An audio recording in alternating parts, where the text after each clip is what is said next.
කරත් කරන්නේ ඕනේ නැති වැඩක්මනේ. ඒකල ඉන්නව බොරුවට මොකුත් දන්නේ නැති එකා වගේ. ඉවරයි අම්මගේ පුතාගේ බැඳීම ඉවරයි. ඕන්නේ නැහැ.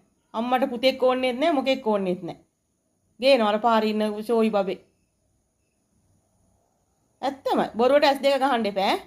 වැරද්දක් කරා නම් පිළිගන්නවා වැරද්ද. අහිංසකකම දැන්. එන්න එපා මගේ ළඟට නම් එන්න එපා මං ඇත්තටම ගන්න නෑ බබා. ඒ කියන දේ අහන්න නැති ළමයි ඕන්නේ නෑනේ. අම්මලාට. පුතෙක් හදාගත්තා එකේ පුතා යකා බලන් ගියාම. ඔක්කොම චාටු තියෙන්නේ.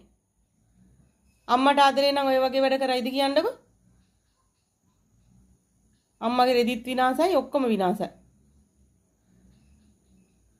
අර පින්කිව ගන්න ඕන බබා. ඇත්තම පින්කියම හරි ෂෝක් ඈ.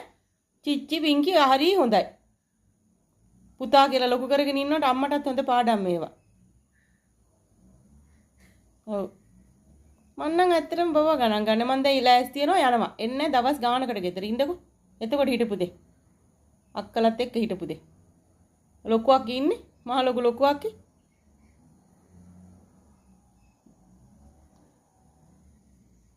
අමුතු විකාරය ලෑස්තිලා ගෙදරට.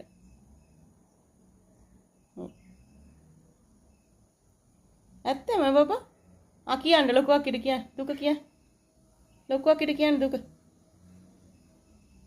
මේ අම්මා නෑ පුතාට. උඩ දාගෙන ඉන්නවට මටත් හොඳ පාඩම් ලොකු පුතෙක් ඉන්නවනේ. අනේ මගේ පුතා කීකී ඉන්නවට හොඳ පාඩම් අම්මට. කරන්නේ විනාශ වැඩ.